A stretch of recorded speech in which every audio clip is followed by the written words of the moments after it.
No último episódio de Grandes Civilizações, a beleza é... bom, é linda.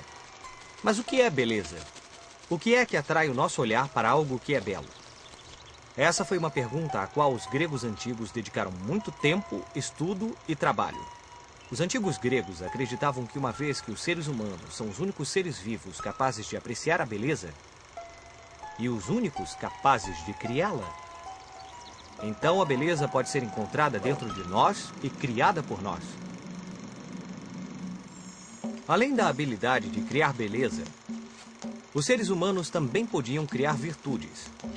A virtude é uma capacidade especificamente humana e consiste em querer alcançar a perfeição em cada aspecto da vida. Ou seja, os seres humanos deviam cultivar a beleza e a virtude, e essa era uma ideia muito profunda. Aliás, se há uma coisa que os antigos gregos fizeram bem, foi desenvolver grandes ideias. De fato, muitos dos princípios da sociedade moderna e o modo como o mundo é visto e pensado hoje foram influenciados por essas pessoas que viveram no Mar Egeu há 2.600 anos.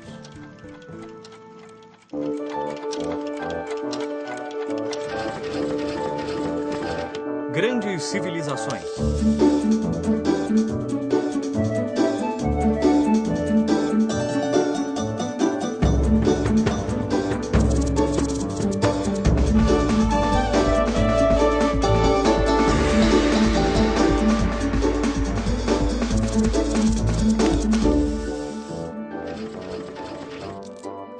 A Grécia Antiga, segunda parte.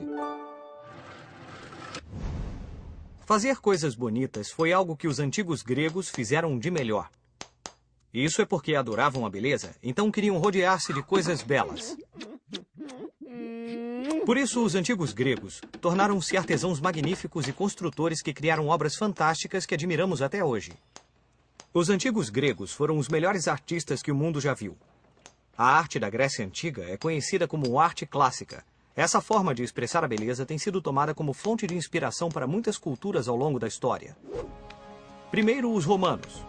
E mais tarde, os artistas do Renascimento. Você lembra de Leonardo da Vinci? Ele pintou a Mona Lisa. Mesmo os pintores modernos têm olhado para os gregos antigos como fonte de inspiração. As famosas esculturas gregas não retratam ninguém em particular, mas são um reflexo do ideal de beleza humana na época. As estátuas são tão belas, tão bem feitas, que apenas um pequeno grupo de escultores ao longo da história, e mesmo nos dias de hoje, foi capaz de reproduzir a qualidade técnica dos gregos. Os Jogos Olímpicos. As Olimpíadas eram uma grande celebração que reunia representantes de todas as cidades gregas. E enquanto esse evento se realizava, as guerras ficavam proibidas. As Olimpíadas eram tão importantes que interrompiam qualquer tipo de conflito entre os povos gregos durante os Jogos. Bem-vindos mais uma vez aos Jogos Olímpicos. A cada 4 anos, esse espetáculo esportivo é trazido a você por Zeus e divindade homenageada nos Jogos deste ano. Bem, amigos, fãs do esporte, já acompanhamos as competições anteriores, mas hoje trazemos a você o evento mais esperado dos Jogos, o pentatlo. 5 modalidades: corrida, salto, lançamento de disco, lançamento de dardo e luta. Para o homem, não havia melhor forma de impressionar uma mulher do que ganhar essa prova, já que ela combinava todas as virtudes físicas e morais.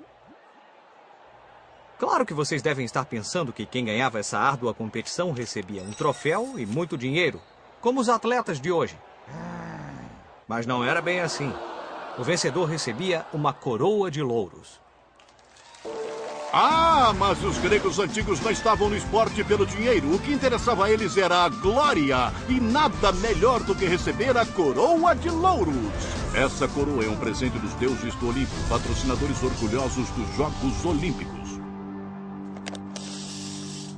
Os deuses do Olimpo.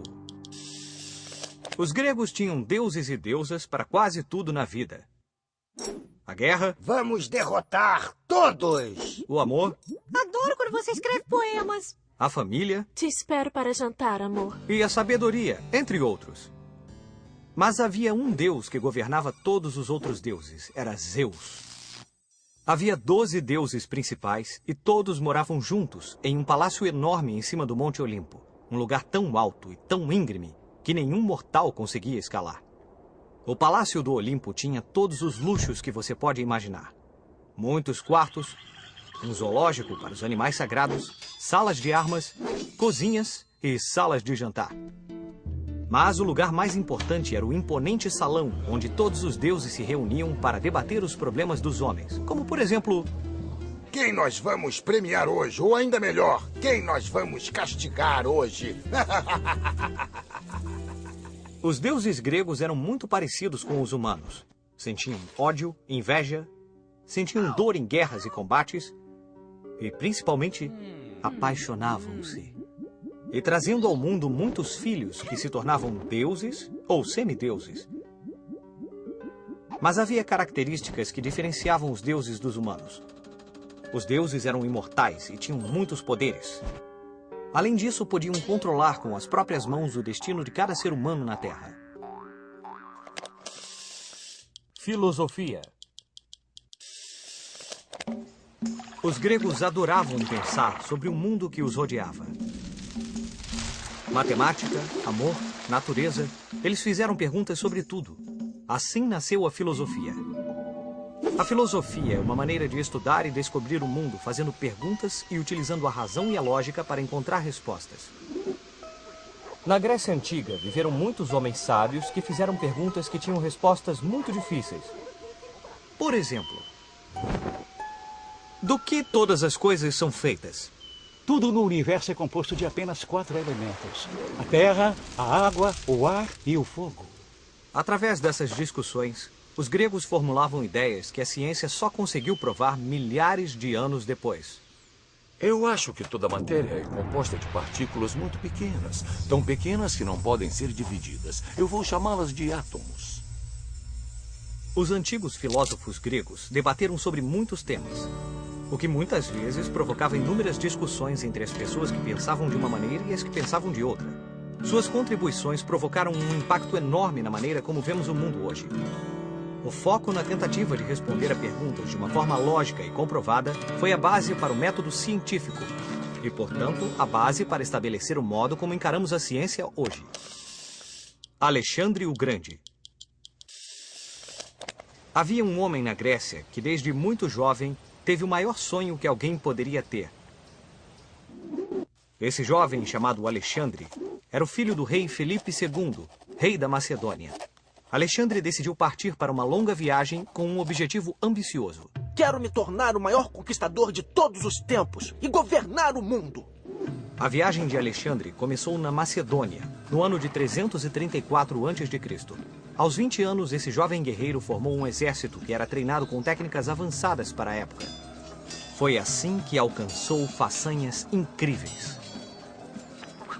Vamos ver, eu já conquistei aqui, e aqui, e aqui, e quase todo o mundo antigo. Eu conquistei até aqui. O Império de Alexandre uniu o mundo ocidental e o oriental, e assim difundiu a cultura grega. Quando Alexandre o Grande criou seu império e centralizou o poder, ele se contrapôs a um dos princípios fundamentais do espírito grego. Assim, muitas cidades que antes eram independentes passaram a ser governadas por um único homem. Com a morte precoce de Alexandre, que não deixou herdeiros, chegava ao fim a época da Grécia Clássica.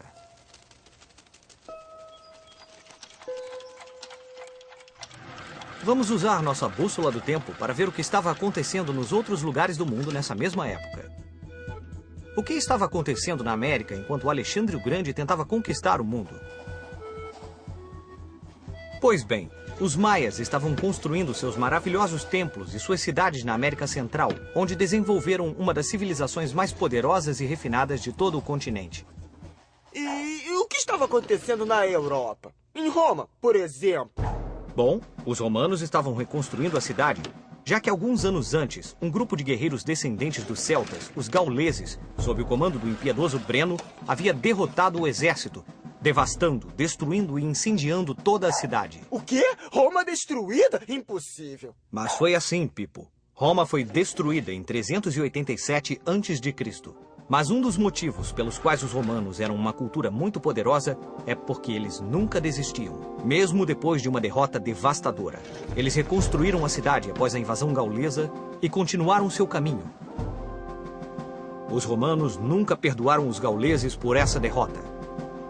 Somente 350 anos mais tarde, um general chamado Júlio César finalmente venceu os temidos inimigos.